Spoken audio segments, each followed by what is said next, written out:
This is not from the pen of Sonlen. This is not from the pen of anybody. So I gotta think of, okay, how do I introduce this? Because I usually just say Sonlen's journal. Usually other times it's other people's journaling, but this doesn't seem to be anything. It's another vision. Vision of rulers. So this is like, it seems like it's another way to present a path of something, but we'll present it anyway as like a Sonlen's journal question mark. So how about we just get started with that? And the way I start these things is I read through them once, and then I'll read through them twice, and the second go around I just give my evaluations and thoughts then. So let us start. So we're starting first with, I guess I'll just start again the scenario in here. Hold on. Not so smooth tonight. So we'll start with the scenario. Scenario 14, Blood and Glory at Mitten Soul's Coliseum, and that's where this bit of lore is coming from, called Vision of Rulers, and let's just say like Vision of Sonlen, Sonlen's journal visions, whatever we're gonna call it. Okay, let's get started with this. Taylord growled as he prodded forward by two of his daughter's minions. They still bore the crest of Utgar's house upon their shields, although it was now clear they had not truly served him in some time. His hands and ankles were bound in thick black irons, and the wounds from Drake's katana and the Solborg's gigantic hammer were still fresh. And yet, even now, the minions kept their distance as they poked him with their axes. The wiry, blue-skinned orc Nirak padded ahead of them on a saber-toothed cat, poorly suited for the heat in the Kyrian peaks. You may have been Utgar's right hand, but this is a new era, with new leaders, new rules. If you do not find a place in Leviatak's court, there is no place for you at all, Nirak said, glancing back at Taylord nervously. I advise you to beg for your life only once she gives you permission to speak. They came to a stop outside the gates of Utgar's fortress, and Taylord grimaced. He had been commanded to hold these selfsame gates against all intruders, to protect the poison and madden Lord Utgar within. Perhaps he had gotten complacent, or perhaps he had just gotten old. He could not blame the suddenness of the invasion, or the brutality and speed with which Leviatak and her allies had broken the palace guard. He could only blame himself for his failure, and Utgar paid the price. The gate swung open, Nirak beckoned him inside, and Taylord shuffled forward in his chains. The windows of the throne room had been shattered, and noxious winds from the lake of glowing lava beyond whistled through the broken glass. Raylan's massive manticore, Freya, paced across the lower steps of the chamber, snarling.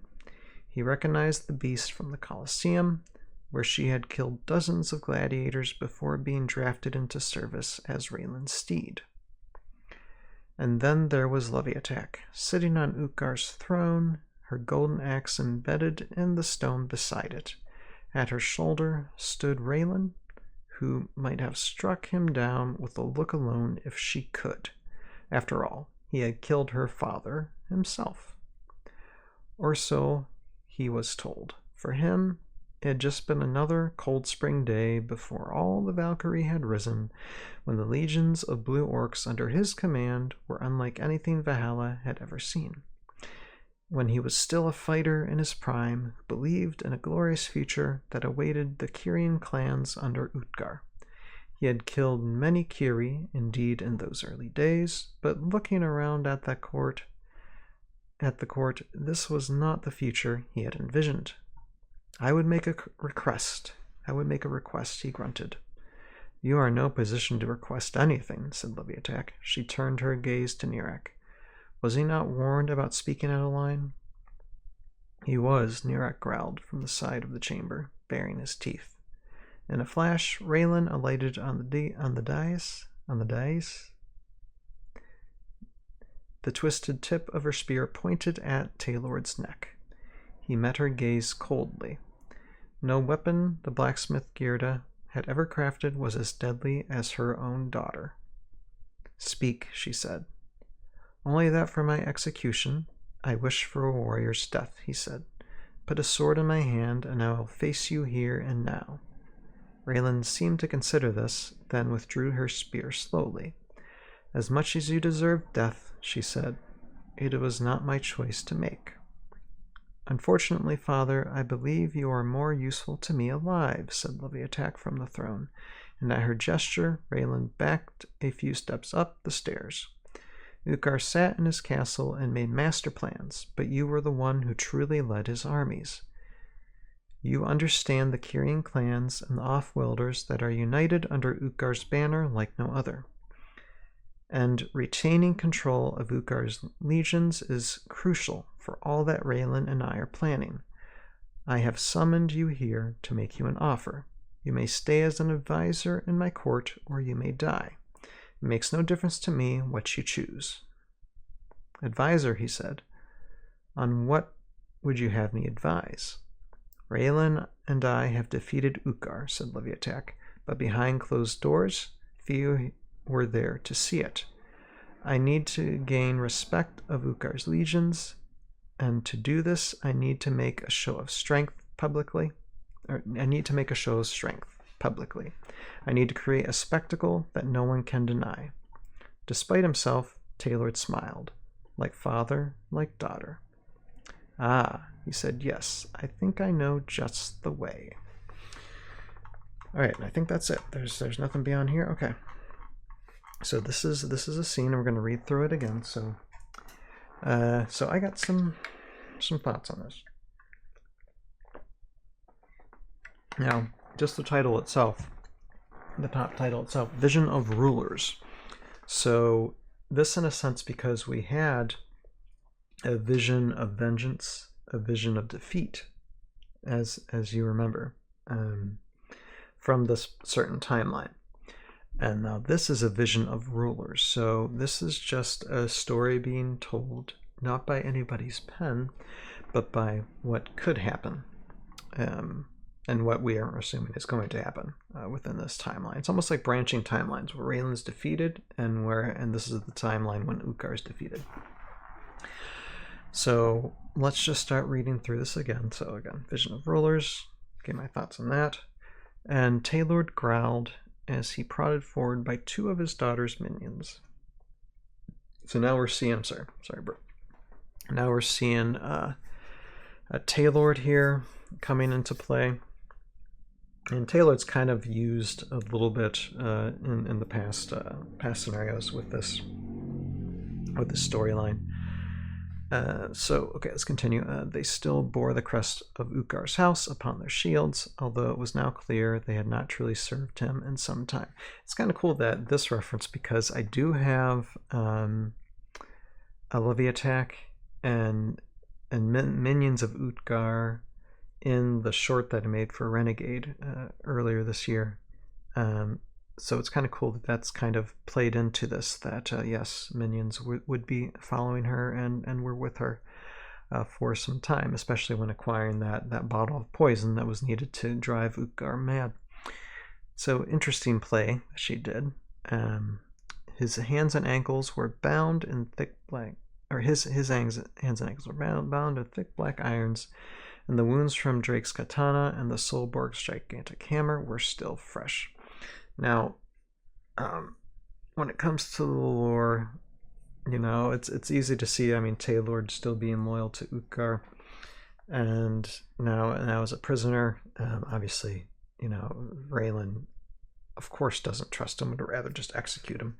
And Leviatak, it's her own dad, it's her own father that is in chains and irons, but she probably knows him all too well to not have him be loose at the moment. And yet, even now, the minions kept their distance as they poked him with their axes. So he's he's older, because it's going to mention that in a second. but he still maintains, as a Kiri, though not a Valkyrie, but a Kiri, that sense of power and strength and presence. The wiry blue-skinned orc Nirak, so I have a mention of Nirak here, patted ahead of them on a saber-toothed cat poorly suited for the heat of the Kyrian peaks. So Nirak's also mentioned. Hopefully we get like a new revised Nirak. That would be kind of fun, because Nirak is kind of difficult to get from classic Heroscape.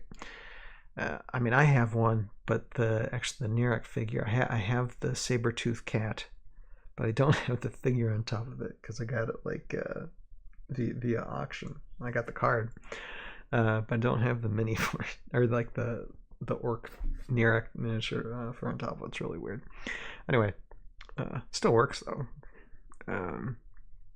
Poorly suited for the heat of Kyrian peaks. You may have been Ukar's right hand, but this is a new era with new leaders, new rules. If you do not find a place in Leviatak's court, there is no place for you at all. So, and let me just read some more. I have a bunch of thoughts for this. I was actually, the last time we talked about this type of storyline with Ukar defeated, what was going to take place, Leviatak, like, people are just not going to ally around Leviatak a regular Kiri, whether she defeated Ukar or not. Ukar had a commanding presence, and she's just not going to get everybody's loyalty or fealty just because she says so. At least that's how I perceived, the story to be. And Nirak said, glancing back at Taylor nervously, "I advise you to beg for your life only once she gives you permission to speak." I think Taylor has the type of countenance to be like, I'm not going to let anybody tell me what to do. They came to a stop outside the gates of Ukar's fortress, and Taylor grimaced. He had been commanded to hold these self-same gates against all intruders to protect the poison and matted Lord Ukar within. Perhaps he had gotten complacent, or perhaps he had just gotten old. I would say older. I think that's the only thing I would fix there. He could not blame the suddenness of the invasion or the brutality and speed by which Leviatak and her allies had broken the palace guard. He couldn't blame what? That's like almost like a run-on sentence that doesn't give you, because that's one sentence. He could not blame the suddenness of the invasion or had broken the palace guard. Okay, he couldn't blame who or what. I don't get that sentence. He could only blame himself for his failure, and Ukar had paid the price. So he recognized himself as failing to protect, the crazy mad Ukar.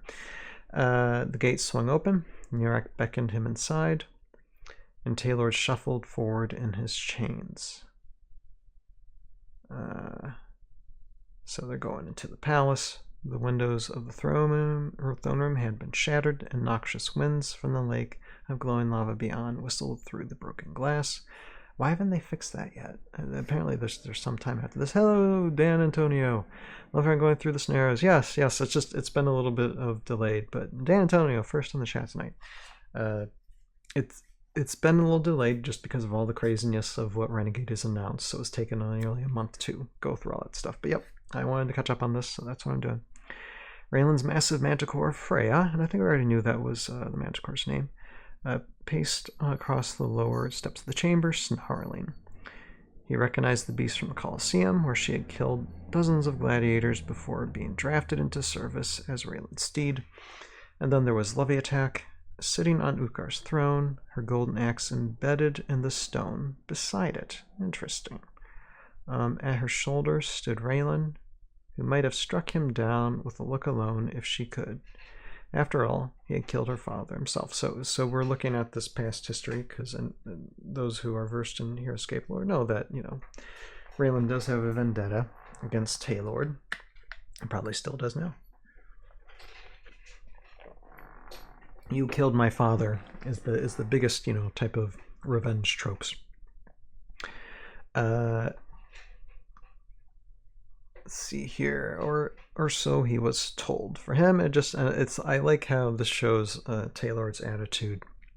The situation, like, oh yeah, I probably did kill him, but I killed lots of Kiri. What's another one? I don't remember. That shows like the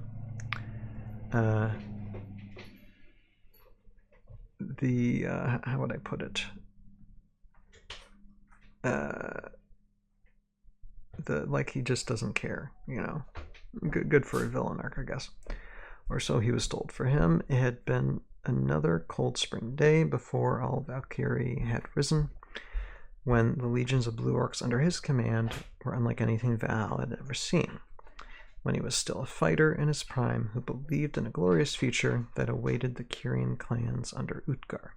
He had killed many Kiri, indeed, in those days, but looking around at the court, this was not the future he had envisioned. Probably not. I would make a request, he grunted. So he's not begging or anything. He's actually trying to get something. You are in no position to request anything, said Leviatak. She turned her gaze to Nirek. Was he not warned about speaking out of line? I guess that's speaking out of line. He was, Nirek growled from the side of the chamber, baring his teeth. In a flash, Raylan alighted on the dais. Okay, words confuse me. The twisted tip of her spear pointed at Taylor's neck. He met her gaze coldly.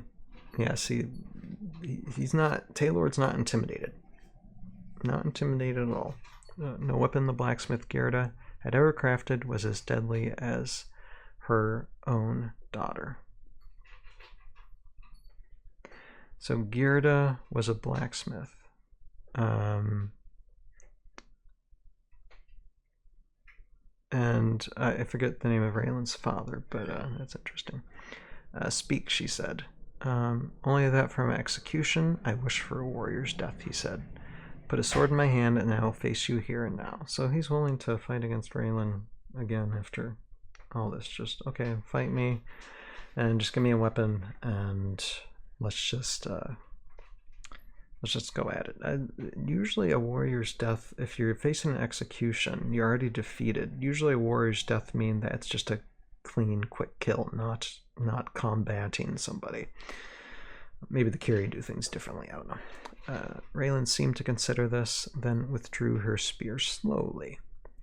As much as you deserve death, she said, it is not my choice to make. Why not? What, okay. Leviatak gets authority because she defeated Utgar, but Raylan assisted in that, at the very least assisted in that defeat. So, and I imagine that's why Raylan is standing beside her now, because two are better than one in this scenario, but Raylan isn't exactly loyal to House Utgar. She's loyal to House Jandar, so why she's still there just confuses me a little bit.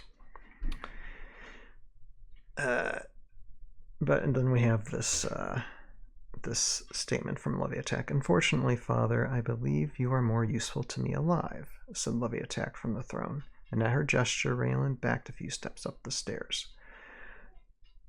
See, yeah, it just, okay, Raylan was under, like, basically a double agent under Utgar to attempt to defeat Utgar. And that's fine, but Taylord was always her target in the past as well. I suppose Utgar gave Taylord the orders. So why is she taking orders now from Leviatak? I figured Raylan is being more independent. I mean, maybe she's trying to work with Leviatak, but I'm just trying to think how that fits into her character. Besides wanting to defeat them, she has no loyalty or reason to stay under House Utgar for any reason, unless Jandar told her to. I don't know. Maybe we're just not getting enough from this writing. Okay, let's see here.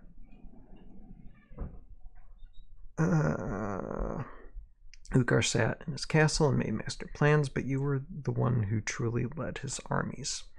You understand the Kyrian clans and the Offworlders that are united under Uthgar's banner like no other. So I understand why she'd want to use him. I think there's one thing in this that makes the most sense. And retaining control of Uthgar's legions is crucial for all that Raylan and I are planning. Again, why is Raylan so involved with this?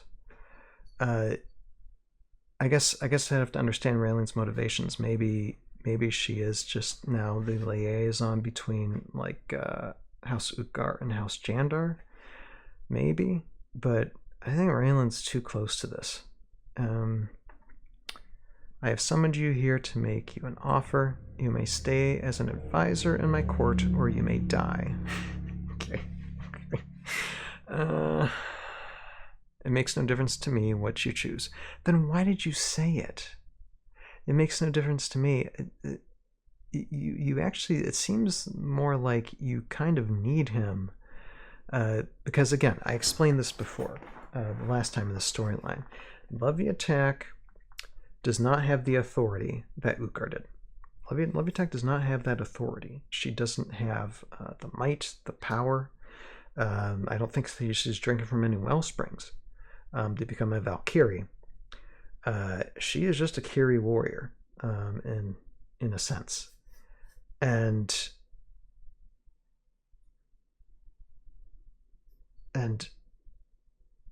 you're not going to have House Uthgar or all the factions of Kyries within House Uthgar gonna unite behind her banner just because she says so.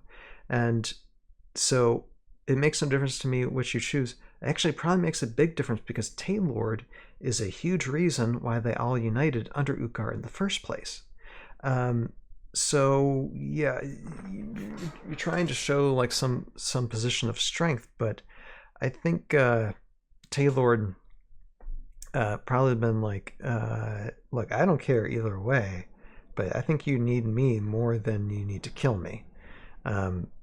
So yeah, that just seems like an empty, makes no difference to me. Which, sorry, this feels empty to me. Advisor, he said, on what would you have me advise? Raylan and I defeated Uthgar. Now, I'm going to take up this argument with Roguescaper again, because me and Roguescaper had just a little bit of a spat. It was just a tiny one. You know, it's not like we're in a heavy argument or anything.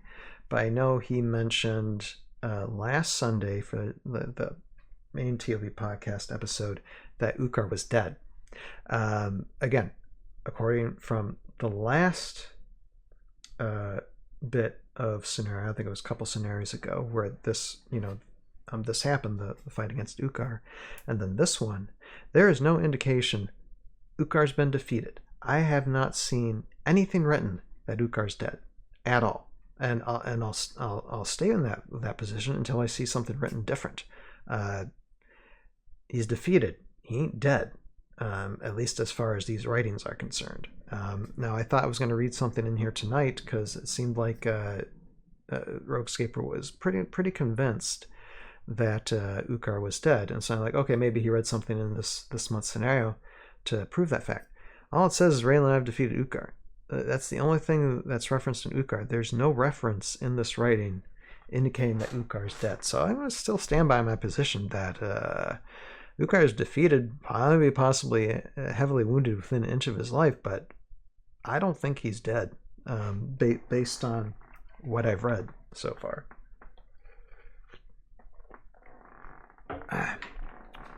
That's just me taking that position.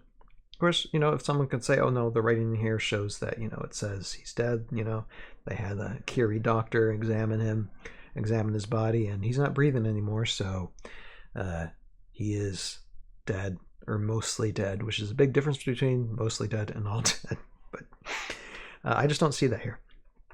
Get behind closed doors. A few were there to see it. I need to gain the respect of Uthgar's legions. Boom, boom. There you go. And right there, I had already talked about that a few scenarios ago. She needs backing, and she knows she ain't got it. She ain't got it. read the room, So, so again, when she says again, it makes no difference to me what you choose. Actually, darling, yeah, it does make a difference. Taylor holds a lot of weight, and you just admitted it right here. And to do this, I need to make a show of strength. Publicly, I need to create a spectacle that no one can deny. Despite himself, Taylor smiled, like father, like daughter. Ah, he said, yes, I think I know just the way. I'm probably going to read that in the scenario. So that is the end of that. What do I think of that overall? Well, it continues the storyline scenario. Like I said, a lot of it is slightly confusing to me. I mean, it's good that they have like a little bit of classic characters in that, Taylor and Nirak, and even the minions who haven't like redone their Ukkar crest shields. But okay, if not Ukkar crest, what? House Leviatak? And what does that crest supposed to be? I don't know. I'm overall confused by this. And you can already tell, even with Raylan standing beside Leviatak, which again, that confuses me to no end. Raylan, just go back to Yandar unless she has a communication with Yandar to stay there. I don't know why. I would say if I were Yandar, I'd just be like, okay, House Ukkar is broken. Let them hash it out. But that's no longer our problem. I don't know. Like I said, I don't find a good reason for Raylan to stick around, unless it's just like, oh, I'm so much best friends now with Leviatak. I don't consider Leviatak a kind Curie. She is ruthless and violent, probably way more violent than Raylan is, as far as like maintaining an allyship. I mean, yeah, remain allied because you want good relations now with each other. To try and bring House Ukkar under more of an alliance with these allied people, but I don't know. It just gives me some like, okay, there's not enough information here for sure. But I guess we'll see what the scenario shows in a second. But yeah, that's taking a look at Sonlen's journal, whatever number it is, in question marks, actually, just a vision of rulers. And this just leaves me with more questions than but like I said, it's a couple pages, so hopefully we'll get more of an explanation sometime down the line. But I can see this either, like, the last thing, well, let's say conclusion-wise, the last thing they should do is like, okay, Leviatak tries something, she has Taylor at her side, she's got Raylan at her side, and all of a sudden all the Kyrian clans around House Ukkar starts unifying and everybody sings Kumbaya, and now we join with Jandar, even though we're kind of like an anti-hero type situation now. I don't know. Just the whole story of the way of how Ukkar was defeated, and it's like, okay, Raylan allies, but it's never sat well with me.